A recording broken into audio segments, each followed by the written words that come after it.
Hola a todos y bienvenidos a mi canal de Letras y otras pasiones. Si no me conoces, mi nombre es Consuelo y te invito para que te suscribas y actives la campanita. Hoy es junio 8 del 2025 y vamos con el día 159 de lectura bíblica.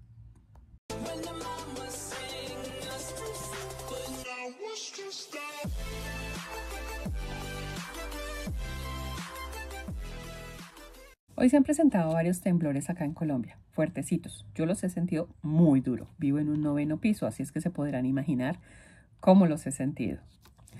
Y es que hay personas que llegan y dicen, ay, pero Dios, ¿por qué? ¿Dios por qué? A ver, ¿que no se dan cuenta de lo que se está cocinando allá en el Congreso con el cuento de la ley trans? ¿Dios por qué? ¿Es que acaso no se dan cuenta que un muchachito de 14 años fue capaz de apuntarle la cabeza y dispararle a un candidato presidencial? ¿Que no se dan cuenta que el odio es lo único que se respira en el ambiente de Colombia y del mundo? Pero yo hablo de Colombia porque acá vivo. ¿Cómo nosotros vamos a tener la cara dura de preguntar Dios por qué cuando nosotros somos los creadores realmente de lo que nos pasa? Lo he dicho muchas veces, nosotros somos los que cocinamos nuestro destino. Somos nosotros, nuestra culpa, nuestra responsabilidad, la que hace que pasen o no pasen cosas en este mundo. Dios solamente espera que nos acojamos a Él, pero si no lo hacemos, las cosas van a seguir empeorando. Las lecturas para hoy domingo son 1 Reyes 13 al 14, Proverbios 1 del 1 al 19 y 1 Corintios capítulo 7, versículos del 25 al 40. Alista tus materiales y empezamos. Recuerda que ya anteriormente, en el video que hice esta mañana, les compartí cómo habíamos decorado las hojas que vamos a trabajar el día de hoy. En el nombre del Padre, del Hijo, del Espíritu Santo. Amén. Señor, creo que en las Sagradas Escrituras que voy a leer se contiene tu santa palabra. Haz que la escuche con todo respeto de amor. Ilumina mi mente para que por medio de ella conozca tu santa voluntad y mueve mi corazón para que cumpla con fidelidad lo que tú quieres de mí. Te lo pido por Jesucristo, tu Hijo, nuestro Señor. Amén. 1 Reyes 13:14. Un profeta condena el altar de Betel. Mientras Jeroboam quemaba el incienso en el altar, un hombre de Dios llegó a Betel procedente de Judá. Por orden del Señor se puso a gritar contra el altar. Altar, altar, así dice el Señor.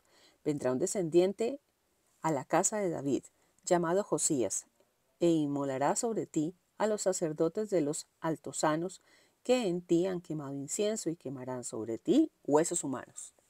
Al mismo tiempo dio una señal. Esta es la señal de que ha hablado el Señor. El altar saltará en pedazos y se desarmará la ceniza que hay sobre él. Al oír el rey la amenaza del hombre de Dios contra el altar de Betel, extendió su brazo desde el altar y dijo, arréstenlo. Pero el brazo extendido se le quedó paralizado sin articulación alguna. El altar saltó en pedazos y la ceniza se derramó, según la señal que el hombre de Dios había dado por orden del Señor.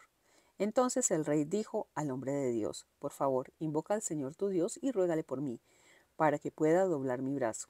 El hombre de Dios invocó al Señor, y el rey recobró el movimiento del brazo. El rey le dijo, ven a comer conmigo, que quiero hacerte un regalo. El hombre de Dios le contestó, aunque me dieras la mitad de tus bienes, no iría contigo. No comería ni bebería en este lugar, porque el Señor me lo ha dicho, no comerás ni beberás nada, ni regresarás por el camino que te fuiste. Ya, y se fue, regresando por un camino distinto. Un hombre de Dios y el profeta de Judá. Vivía en Betel un profeta anciano. De regreso a casa, sus hijos le contaron todo lo que había hecho el hombre de Dios aquel día en Betel y lo que había dicho al rey. Su padre les preguntó, ¿qué camino ha tomado? Se lo indicaron y les ordenó, prepárenme el burro. Se lo prepararon, se montó en él y se fue en busca del hombre de Dios. Lo encontró sentado bajo un terebinto y le dijo, ¿eres tú el hombre de Dios que ha venido de Judá? Él respondió, yo soy. Le dijo, ven a mi casa a comer algo. Él respondió, no puedo hacerlo, no comeré ni beberé nada en este lugar porque el Señor me dijo que no comiera ni bebiera nada aquí y que no regresara por el mismo camino. Pero él le dijo: yo también soy profeta como tú, y un ángel me ha dicho de parte del Señor: llévalo a casa para que coma y beba. Y de este modo lo engañó. Lo llevó a su casa y el profeta comió y bebió. Mientras estaban sentados a la mesa, el Señor habló al profeta que lo había hecho regresar, el cual dijo al hombre de Dios venido de Judá: así dice el Señor: has quebrantado la orden del Señor y has desobedecido a su mandato, pues has comido y bebido en el lugar en el que te había prohibido hacerlo. Por esto, tu cadáver no será enterrado en sepulcro de tus padres. Terminada la comida, preparó el burro para el profeta al que le había hecho regresar. Él se fue, pero por el camino le salió un león y lo mató, dejando su cadáver tendido en el camino. El burro y el león se quedaron junto al cadáver. Pasaron unos hombres y vieron el cadáver tendido en el camino, y el león junto a él. Llegaron a la ciudad donde vivía el profeta anciano y difundieron la noticia. Enterado el profeta que había hecho regresar al otro, dijo: es el hombre de Dios que quebrantó el mandato del Señor. Ahora el Señor lo ha entregado al león, que lo ha matado y lo ha despedazado conforme a la palabra del Señor. Mandó a sus hijos que le prepararan el burro, y una vez preparado, fue y encontró el cadáver tirado en el camino. El burro y el león estaban junto a él sin moverse. El león no había comido el cadáver, ni había despedazado al burro. El profeta tomó el cadáver del hombre de Dios, cargándolo sobre el burro. Lo trajo a la ciudad para hacerle los funerales y sepultarlos. Enterró el cadáver en su propia sepultura y entonó un canto fúnebre por él diciendo: ay, hermano mío. Después de enterrarlo, dijo a sus hijos: cuando yo muera, pongan mis huesos en esta sepultura, junto a los suyos, porque ciertamente se cumplirá la palabra que pronunció de parte del Señor contra el altar que hay en Betel, y contra todos los santuarios edificados en los altosanos que hay en los pueblos de Samaria. Después que sucedió esto, Jeroboam no cambió su mala conducta. Siguió nombrando de entre el pueblo sacerdotes para los santuarios de los altosanos. A todo el que se lo pedía lo consagraba sacerdote de los altosanos. Este fue el pecado de la dinastía de Jeroboam, por el que fue destruida y borrada de la tierra. Historia de los dos reinos hasta Elías. Reinado de Jeroboam en Israel, 931 a 910. Por entonces enfermó Abías, hijo de Jeroboam, y éste dijo a su mujer: disfrázate para que nadie se dé cuenta de que eres mi mujer, y ve a Silo. Allí está el profeta Ahías, el que predijo que yo sería rey de este pueblo. Llévale 10 panes, pasteles y un tarro de miel, y preséntate ante él. Él te dirá lo que va a hacer del niño. Su mujer lo hizo así, y se puso en camino hacia Silo, a la casa de Ahías. Ahías no podía ver porque era viejo y tenía cataratas. Pero el Señor le había dicho: está a punto de llegar la mujer de Jeroboam a consultarte sobre su hijo enfermo. Esto le responderás. Ella entró haciéndose pasar por otra. Pero al oír Ahías el ruido de sus pasos cuando cruzaba el portal, dijo: entra, mujer de Jeroboam, ¿por qué te haces pasar por otra? Tengo que darte una mala noticia. Ve y di a Jeroboam: así dice el Señor Dios de Israel: yo te saqué de en medio del pueblo y te constituí rey sobre mi pueblo Israel, quitando el reino a la familia de David para dártelo a ti. Pero tú te has portado como mi siervo David. Él observó mis preceptos y siguió de todo corazón haciendo lo que yo apruebo. Tú, por el contrario, te has portado peor que todos tus predecesores. Te has fabricado dioses extraños a imágenes fundidas y me has dado la espalda, provocando con ello mi ira. Por eso voy a traer la desgracia sobre tu familia. Exterminaré a todos sus varones, libres o esclavos, y barreré tu descendencia como polvo del estiércol. El que muera en la ciudad será devorado por los perros. El que muera en el campo será comido por las aves del cielo. Lo ha dicho el Señor. En cuanto a ti, regresa a tu casa. Apenas entres en la ciudad, morirá el niño. Todo Israel lo llorará y lo enterrarán. Será el único de la familia de Jeroboam que descanse en una sepultura, porque es el único de la familia de Jeroboam en quien se ha encontrado algo que agrade al Señor, Dios de Israel. El Señor suscitará en Israel un rey que exterminará a la dinastía de Jeroboam.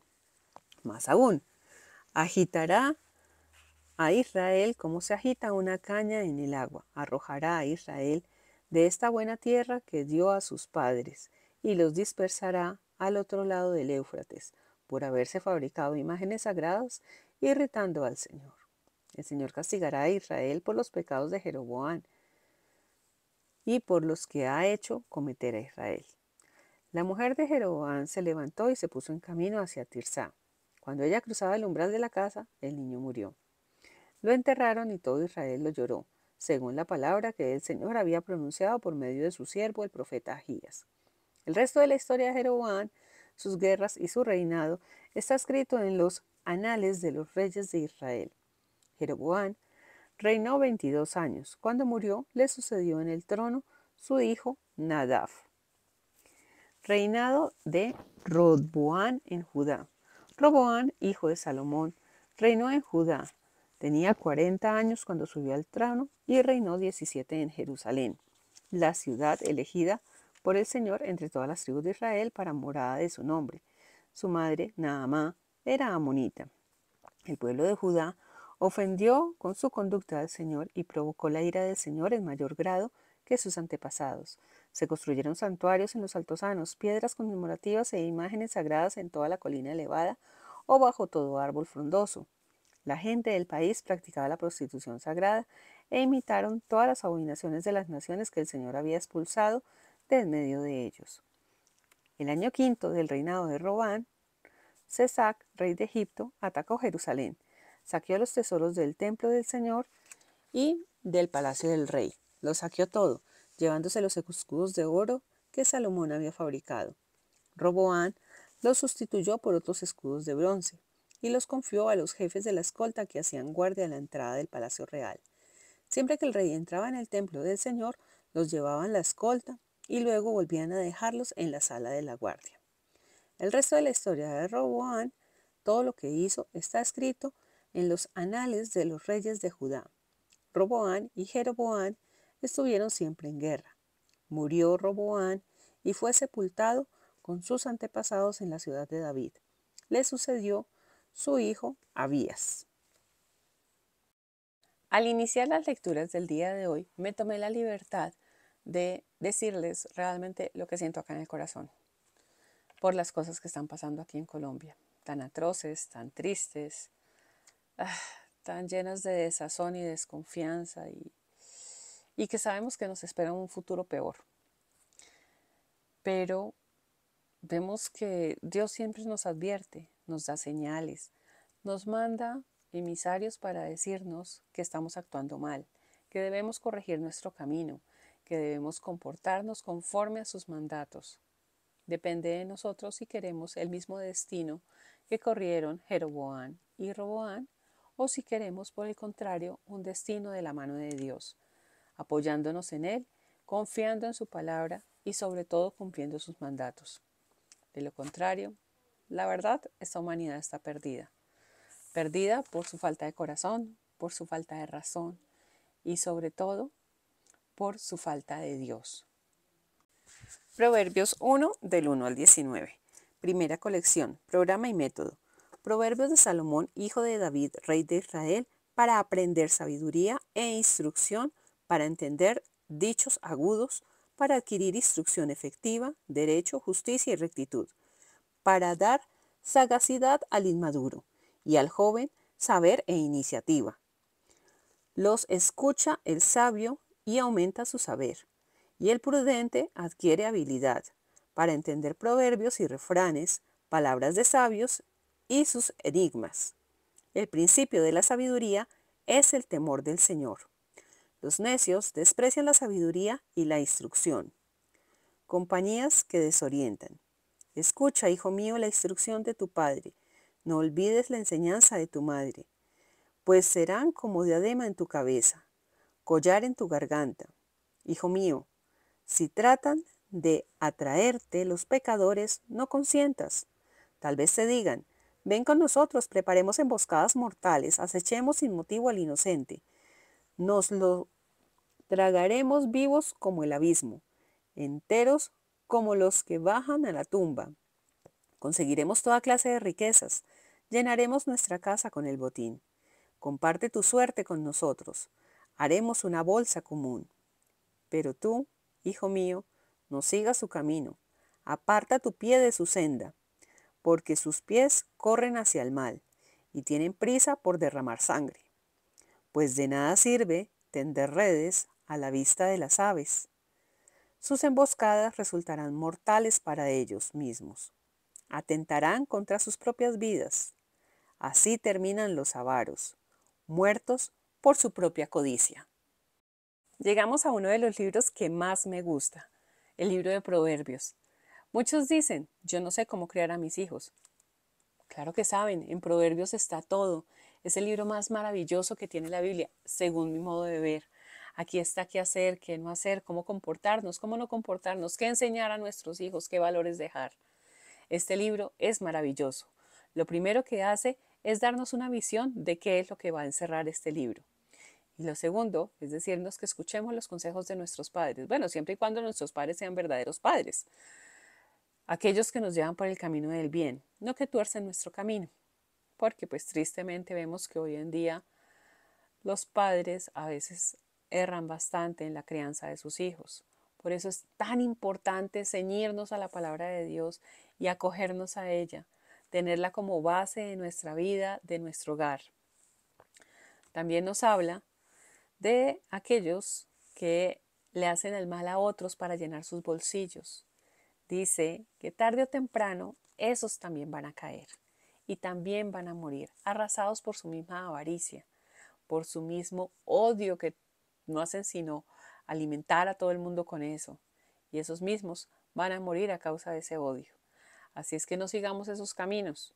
Apartémonos de ese camino del mal, de aquellos que lo único que hacen es alimentar odio en nuestros corazones. Apartémonos de aquellos que se valen de su poder para desviar la atención de la verdad. Entonces, miremos eso y aprovechemos este libro de Proverbios que, la verdad, sigo insistiendo, para mí es el mejor libro de toda la Biblia. 1 Corintios 7, versículos del 25 al 40. El caso de los solteros y las viudas. Acerca de las personas solteras no tengo ningún mandato del Señor. Doy, sin embargo, mi consejo como quien, por la misericordia del Señor, es digno de confianza. Sigo creyendo, en efecto, que debido al momento excepcional que vivimos, es bueno que el hombre permanezca como está. ¿Estás casado? No busques separarte. ¿Estás soltero? No busques mujer. Aunque si te casas, no pecas. Y tampoco peca la virgen si se casa.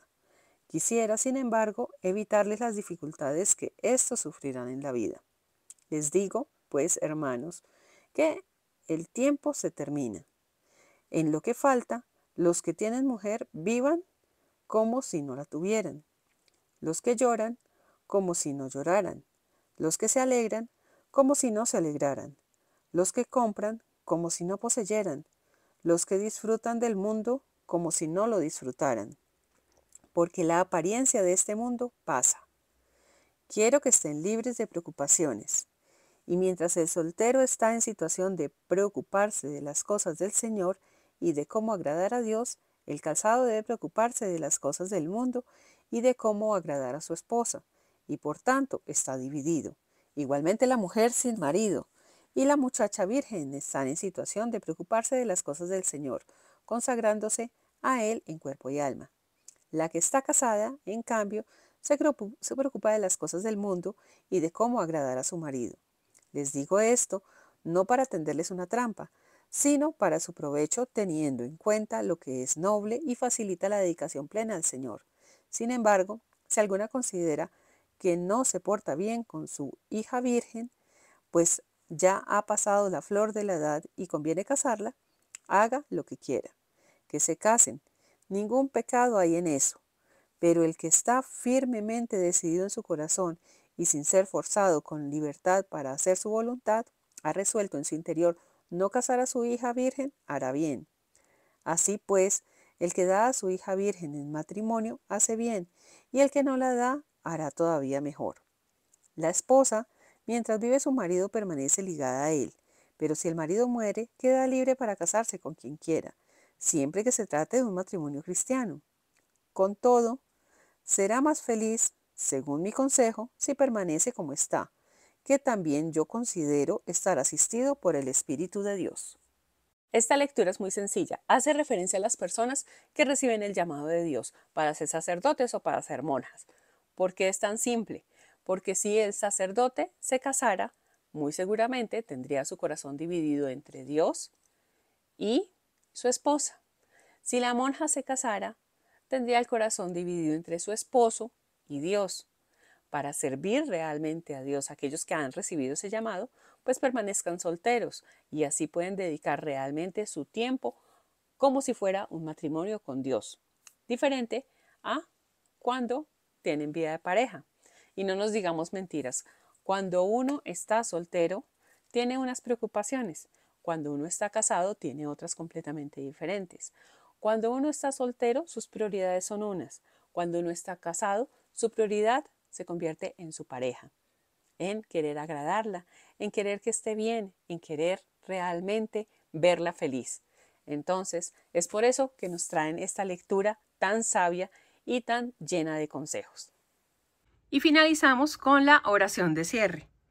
Gracias, Padre, por las enseñanzas que has querido comunicarme a través de tu santa palabra. Haz que, como buena semilla, prenda en mi corazón como en tierra fértil, para que los frutos sean abundantes en beneficio propio y de mis hermanos. Por Jesucristo nuestro Señor. Amén.